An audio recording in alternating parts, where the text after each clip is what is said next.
अस्सलामुअलैकुम। SMTV global के साथ मैं हूं आमना अनफाल। सबसे पहले न्यूज़ हेडलाइंस।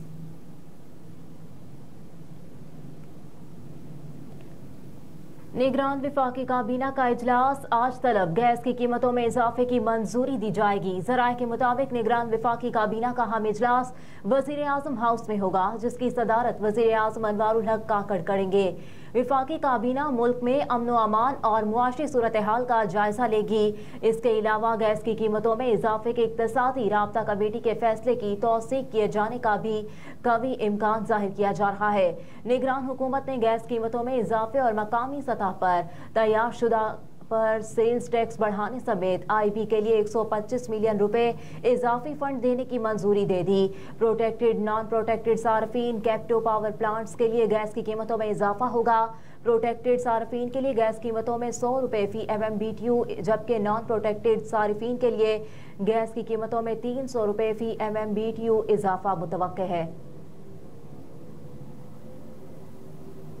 इस्लामाबाद के 3 हलकों के नताइज का महफूज फैसला आज सुनाया जाएगा। दौरान समाअत chief justice Islamabad high court justice Aamir Farooq ने कहा कि अदालत इलेक्शन कमीशन को डायरेक्शन नहीं दे सकती, लेकिन ऑब्जर्वेशन देंगे। शुएब शाहीन, अली बुखारी और आमिर मुगल ने इलेक्शन कमीशन के नोटिफिकेशन के खिलाफ दरखास्तें दायर कर रखी हैं।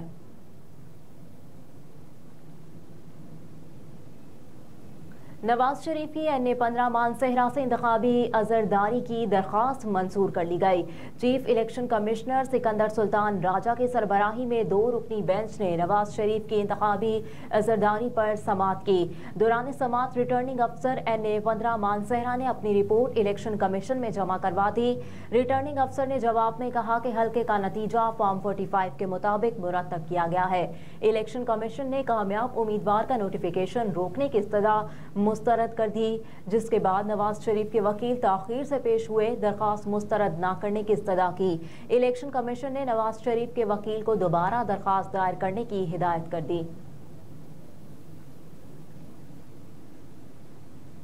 Chief election commissioner Sikandar Sultan Raja ने कहा कि इंतखाबात में धांधली के इल्जामात लगाने वाले सबूत पेश करें। चीफ इलेक्शन कमिश्नर और मेंबर खैबर पख्तूनख्वा इकरामुल्लाह खान ने NA-55 रावलपिंडी के नताज से मुतालिक दरखास्त पर समाअत की। कामयाब उम्मीदवार इब्रार अहमद के वकील इलेक्शन कमीशन में पेश हुए।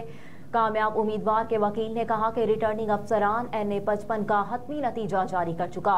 इलेक्शन कमीशन दरखास्त नाकाबिल समाअत करार देकर खारिज करे।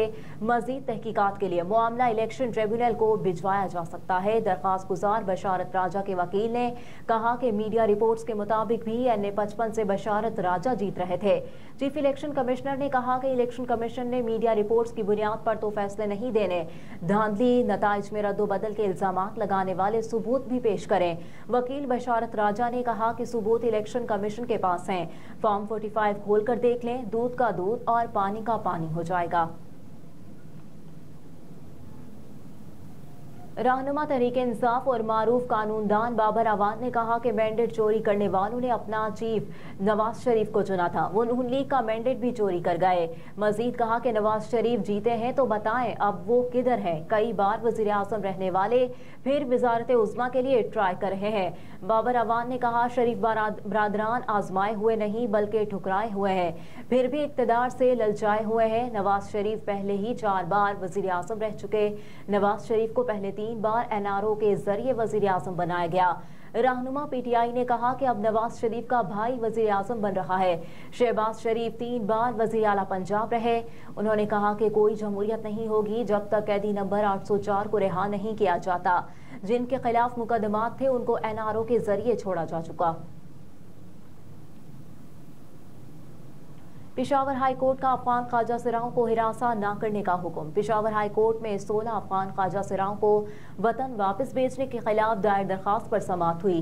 जस्टिस शकील अहमद और जस्टिस वकार अहमद पर मुश्तमिल बेंच ने रजिस्टर्ड अफगान मुहाजिरीन ख्वाजा सिराओं को तंग न करने की हिदायत कर दी। वकील दरखास्त गुजार ने अदालत से इस्तदा की कि दरखास्त गुजारों को जबरी तौर पर मुल्क बदर न किया जाए। हुकूमत ने फैसला किया है कि तमाम गैर मुल्कियों को वतन वापस भेजा जाएगा। ताहम अफगानिस्तान में ख्वाजा सिराओं की जान को खतरा है, इसलिए वापस ना भेजा जाए। दरख्वास्त गुजार के वकील ने अदालत को बताया कि रजिस्टर्ड अफगान मुहाजिरीन को भी हिरासत किया जा रहा है, जिससे मुल्क की बदनामी हो रही है। POR कार्ड और दीगर दस्तावेज के बावजूद भी दरख्वास्त गुजारों को तंग किया जा रहा है।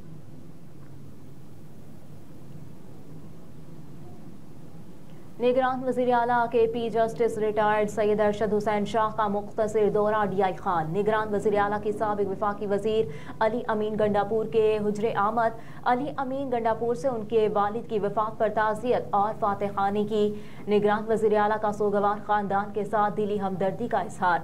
मरहूम की मग़फ़िरत और पसमानदगान के लिए सब्र जमील की दुआ की।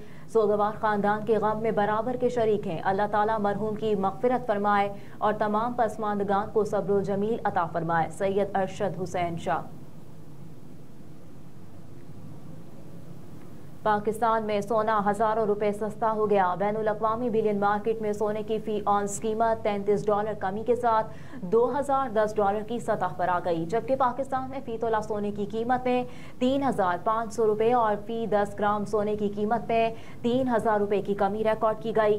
कीमतों में कमी के बायस मकामी सराफा बाजारों में फी तोला सोने की कीमत 2,10,800 रुपए और फी 10 ग्राम सोने की कीमत 1,80,727 रुपए हो गई।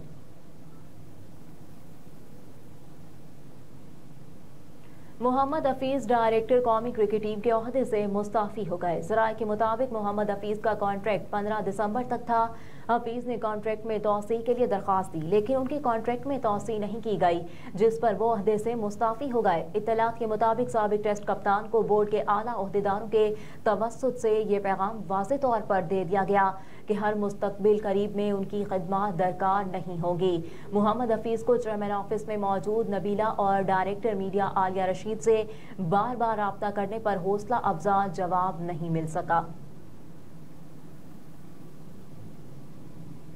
और अक़वाम मुत्तहिदा के दफ्तर बराए राब्ता बराए इंसानी उमूर के तर्जुमान ने कहा है कि रफ़ा से फ़लस्तीनियों की जबरी इनख़ला की किसी भी कार्रवाई में हिस्सा नहीं लेंगे। अरब मीडिया के मुताबिक अक़वाम मुत्तहिदा के दफ्तर बराए राब्ता बराए इंसानी उमूर के तर्जुमान ने कहा कि इसराइल ने गज़ा की पट्टी में रफ़ा के इलाके को खाली करने के मंसूबे के बारे में इनफरादी या मुश्तरका तौर पर दफ्तर से राब्ता नहीं किया। दफ्तर रफ़ा से फ़लस्तीनियों की जबरी इनख़ला की किसी भी कार्रवाई में हिस्सा नहीं लेगा। दफ्तर के तर्जुमान जेम्स लॉयर के ने रफ़ा के मंसूबों के बारे में खबरसां इदारे के सवालात के जवाब में कहा, इसराइली हुकाम ने कभी भी हमारे साथ बाज़ाब्ता तौर पर बात नहीं की। हेडलाइंस आप जान चुके हैं। न्यूज़ स्टूडियो से फिलवक्त इतना ही। आप देखते रहिए SMTV ग्लोबल।